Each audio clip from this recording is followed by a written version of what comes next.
Hi friends, मी ऋतिक आणि तुम्ही पाहता आरटी कोचिंग क्लासेस. तर मागच्या व्हिडिओमध्ये आपण बघितलं की पेशी स्तरावरील शोषण कशाला म्हणतात.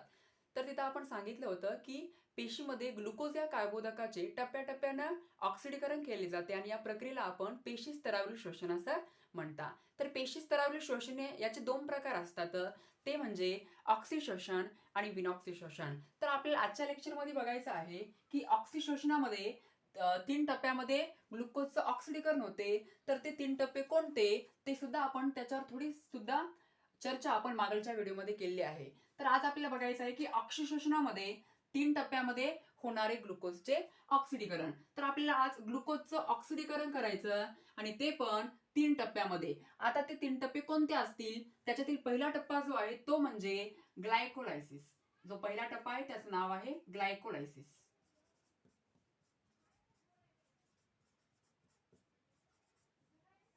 ग्लायकोलायसिसला ग्लुकोज विघटन सुद्धा म्हटलं जाते. ग्लुकोज विघटन किंवा ग्लुकोजचे विघटन. ग्लुकोज विघटन. तर आपल्याला ग्लुकोजचं ऑक्सिडीकरण करण्यासाठी पहिला टप्पा बघायचा आहे तो म्हणजे ग्लायकोलायसिस. त्यालाच आपण ग्लुकोज विघटन असं म्हणूया. तर याच्यामध्ये आपल्याला ग्लुकोजचं ऑक्सिडीकरण करायचं. ते 3 टप्पे आपल्याकडे असतील. तर त्याच्यातला पहिला टप्पा जो आहे तो ग्लायकोलायसिस आहे. दुसरा टप्पा जो आहे तो आहे आपल्याकडं क्रेब चक्र.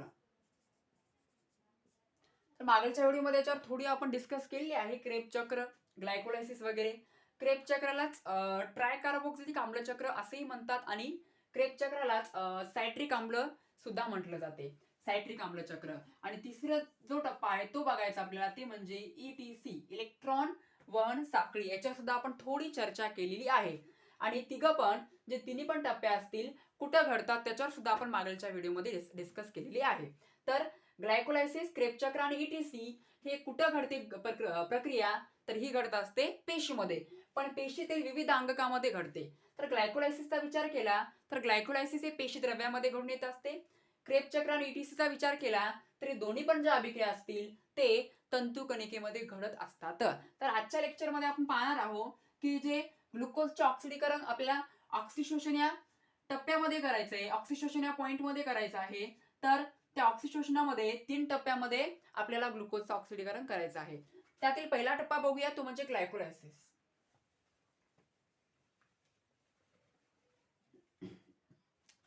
तर पहिला मुद्दा असा असेल की ग्लायकोलायसिस ही प्रक्रिया कुठं घडते. तर पहिला मुद्दा आपला असा असेल की ग्लायकोलायसिस ही जी प्रक्रिया आहे ती पेशी द्रव्यात घडते.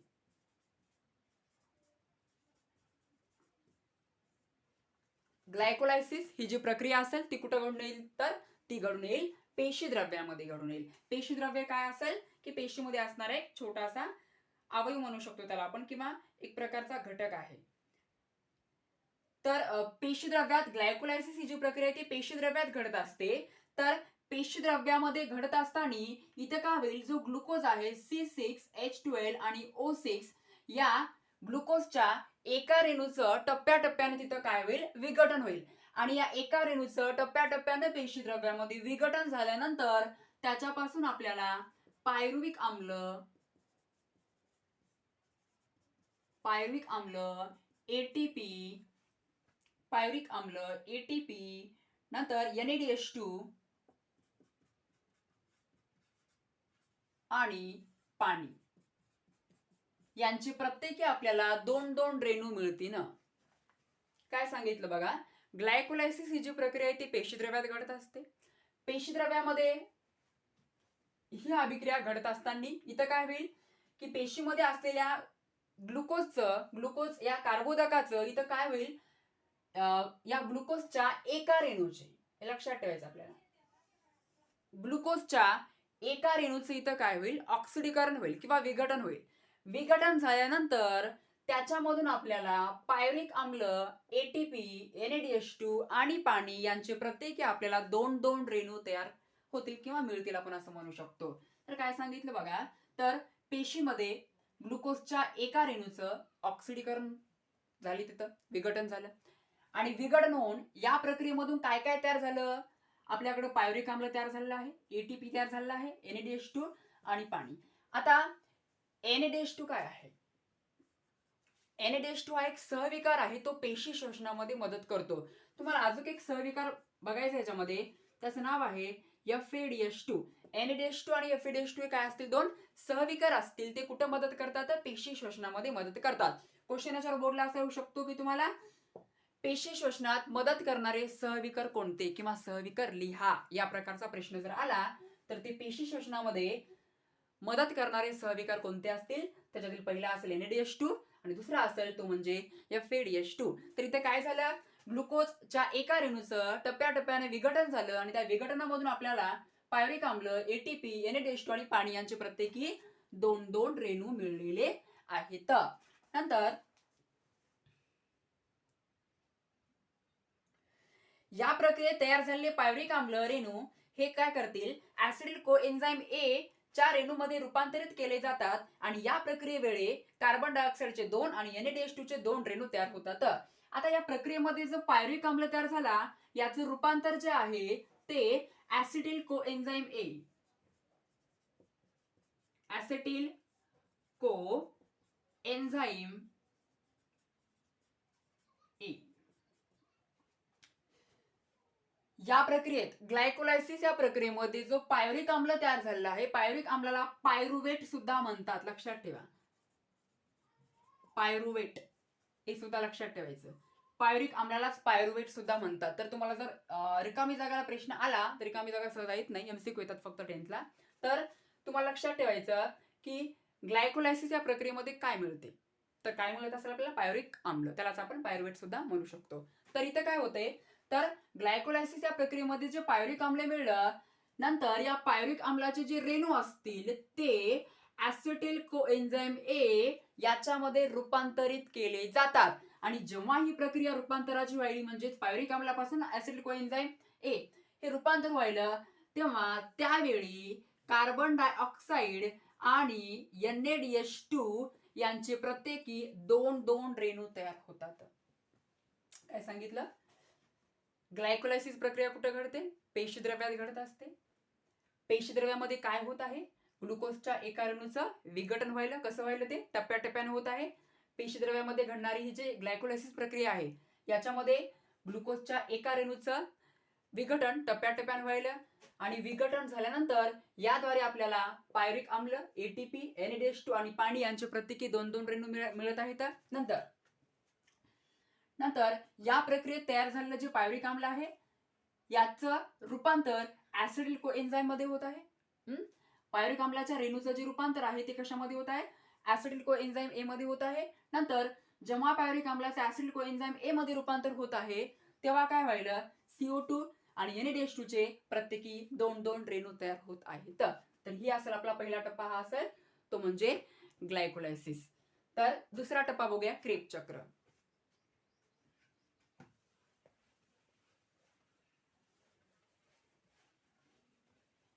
क्रेब चक्राचा विचार केला तर क्रेब चक्र जी ही अभिक्रिया आहे ती कुठं घडते, ती घडत असते तंतुकणिकेमध्ये. म्हणजे ग्लायकोलायसिस ही प्रक्रिया पेशी द्रव्यात घडते, तर तंतुकणिकेमध्ये काय घडत असते, ETC आणि क्रेब चक्र घडते. तर दुसरा आपण मुद्दा टप्पा बघूया, क्रेब चक्र. याचे ऑर मधले नाव लक्षात ठेवायचे आपल्याला की क्रेब चक्राला सायट्रिक आम्ल चक्र असेही म्हणतात किंवा क्रेब चक्राला ट्रायकार्बोक्सिलिक आम्ल चक्र असेही म्हटलं जाते. तर क्रेब चक्र ही जी प्रक्रिया आहे किंवा अभिक्रिया आहे, ही एक प्रकारची चक्रीय अभिक्रिया असते. ही एक प्रकारची काय असते, चक्रीय अभिक्रिया असते. ते आपण नंतर पाहणार आहोत या धड्यामध्ये. ऍसिडिल कोएन्झाइम A चे रेणू तंतुकणिकेमध्ये जातात, तिथे त्यावर ट्रायकार्बोक्सिलिक आम्ल चक्र ही चक्रीय अभिक्रिया राबवली जाते आणि या अभिक्रियेद्वारे ऍसिडिल कोएन्झाइम A च्या रेणूतील ऍसिडिलचे पूर्णपणे ऑक्सिडीकरण केले जाते आणि त्याद्वारे आपल्याला CO2, नंतर H2O, NADH2, FADH2 आणि ATP यांचे रेणू मिळतात. इथे काय होतंय बघा, आता ग्लायकोलायसिस प्रक्रियेमध्ये पायरुविक आम्लाचं रूपांतर जे आहे ते ऍसिटिल कोएन्झाइम A मध्ये झालेलं आहे. म्हणजेच काय, हे जे ग्लायकोलायसिस मध्ये जे पायरिक आम्लाचे रेणू असतील त्यांचं जे रूपांतर आहे ते ऍसिटिल कोएन्झाइम A या रेणूमध्ये झालेलं आहे. ग्लायकोलायसिस या प्रक्रियेमध्ये काय झालं होतं की पायरुविक आम्ल तयार झालं, राईट. तर पायरुविक आम्लाचे जे रेणू असतील ते ऍसिडिल कोएन्झाइम ए या रेणूमध्ये रूपांतरित झालेले आहेत. आता इथं झाल्यानंतर काय असेल की ऍसिडिल कोएन्झाइम ए मध्ये जे रूपांतरित पायरुविक आम्लाचे रेणू झालते ते नंतर कुठे येतील, तंतुकणिकेमध्ये येतील. ते नंतर येतील तंतुकणिकेमध्ये.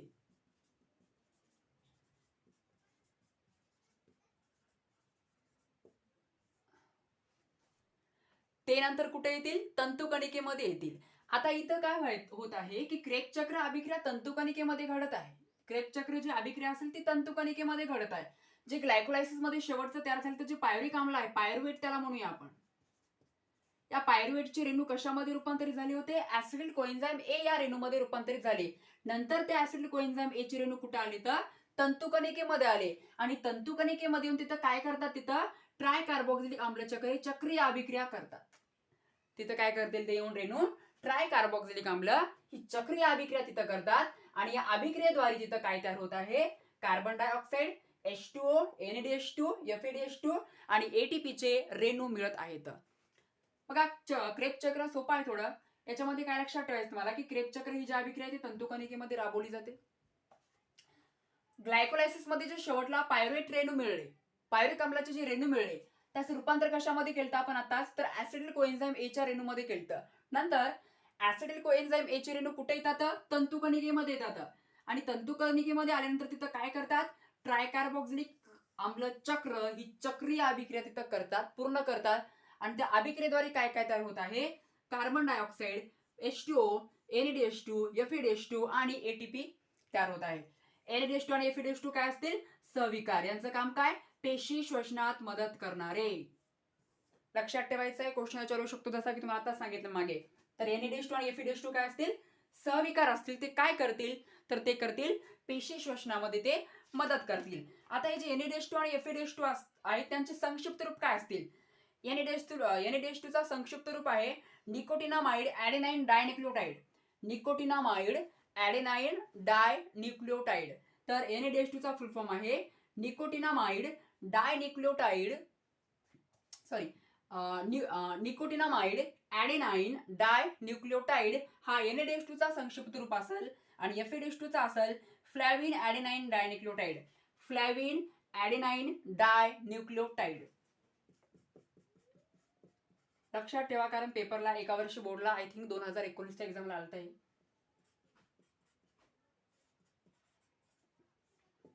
लिहून घेऊ शकता तुम्ही. NADH2 चा फुल फॉर्म काय असेल, निकोटिनामाइड ऍडेनाइन डायन्यूक्लियोटाइड. FADH2 चा काय असेल, फ्लॅविन ऍडेनाइन डायन्यूक्लियोटाइड. दोघं पण काय असतील, सहविकार असतील. दोघं पण काय असतील, सहविकार असतील. सहविकार. दोघं पण काय असतील, सहविकार असतील.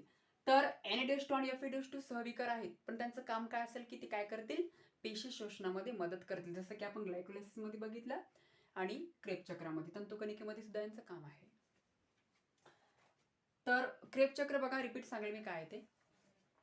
क्रेब चक्र अभिक्रिया कुठं घडते, तंतुकणिकेमध्ये घडते, राईट. तर ग्लायकोलायसिस मध्ये जे पायरुविक आम्लाची रेणू तयार झाली त्याचं रूपांतर कशामध्ये केलं आपण, ऍसिडिल कोएन्झाइम ए मध्ये केलं. आता ऍसिडिल कोएन्झाइम ए चे रेणू कुठे येतील, नंतर ते येतील तंतुकणिकेमध्ये. आता रेणू ते इथं आल्यानंतर काय करतील, तर ते करतील एक चक्रीय अभिक्रिया, ट्रायकार्बोक्सिलिक आम्ल चक्र ही चक्रीय अभिक्रिया तंतुकणिकेमध्ये ते करतात. आणि त्या अभिक्रियेद्वारे काय काय तयार झालेलं आहे इथं दिसतंय तुम्हाला, carbon dioxide, H2O, NADH2, FADH2 आणि ATP यांचे रेणू तिथं तयार झालेले आहेत. हे इथं लक्षात ठेवायचं आपल्याला. आता आपण शेवटचा टप्पा जो म्हणजे आहे तो ETC म्हणजे इलेक्ट्रॉन वहन साखळी तो पाहणार आहोत.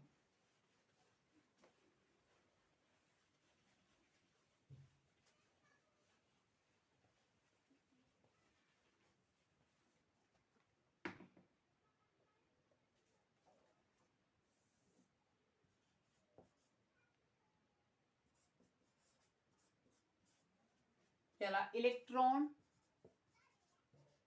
वहन साखळी अभिक्रिया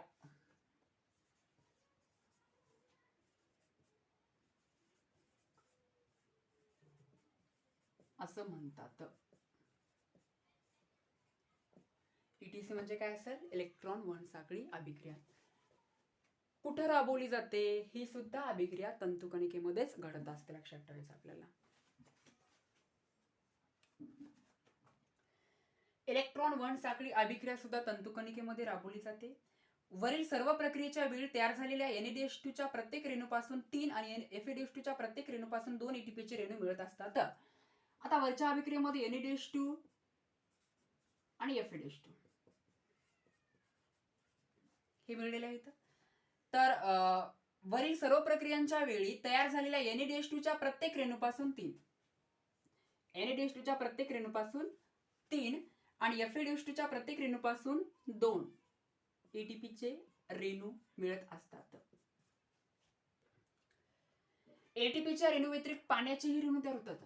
याच्या व्यतिरिक्त पाण्याचेही रेणू काही तयार होतील. अशा पद्धतीने ऑक्सिशोषणामध्ये ग्लुकोजचे पूर्ण ऑक्सिडीकरण होते आणि ऊर्जेबरोबरच CO2 आणि H2O चे रेणू तयार होतात. तर इथे बघा काय सांगितलं, क्रेब चक्र अभिक्रिया जी आहे ती तंतुकणिकेमध्ये घडली. तिथं काय झालं, ऍसिड कोएन्झाइम ए चे जे रेणू असतील, जे ग्लायकोलायसिस मधून रूपांतरित होऊन आलेले आहेत, ते कुठे जातील? तंतुकणिकेमध्ये जातील. आणि तंतुकणिकामध्ये काय व्हायली? त्यांची एक अभिक्रिया व्हायली, त्याला आपण चक्रीय अभिक्रिया म्हणूया. एक प्रकारची ट्रायकार्बोक्सिलिक आम्ल चक्र ही चक्रीय अभिक्रिया कुठे घडत आहे? तंतुकणिकेमध्ये घडत आहे. त्या अभिक्रियेद्वारे काय काय तयार झालं? Carbon dioxide, NADH2, FADH2, ATP आणि पाण्याचे रेणू तयार झाले. तर ETC जे इलेक्ट्रॉन वहन साखळी अभिक्रिया ही सुद्धा तंतुकणिकेमध्ये घडली जाते. वरील सर्व प्रक्रियेमध्ये जे आपण म्हणू शकतो की NADH2, आता NADH2 चा विचार केला, NADH2 हे ग्लायकोलायसिस मध्ये सुद्धा तयार झालेलं आहे आणि क्रेब चक्रामध्ये सुद्धा तयार झालं. पण FADH2 हे कुठे तयार झाले? फक्त क्रेब चक्रामध्ये तयार झालं, ग्लायकोलायसिस मध्ये तयार झालेलं नाहीये. तर NADH2 आणि FADH2 च्या प्रत्येक रेणूपासून जेवढे वरत्या अभिक्रियेमध्ये क्रेब चक्र आणि ग्लायकोलायसिस मध्ये जेवढे NADH2 चे रेणू तयार झाले, त्याच्यातले प्रत्येक रेणूपासून 3 ATP चे रेणू तयार होतात. आणि FADH2 चे जेवढे जे रेणू तयार झाले ते म्हणू शकतो आपण FADH2 चे क्रेब चक्रामध्ये, त्याच्या प्रत्येक रेणूपासून 2 ATP चे रेणू तयार होतात.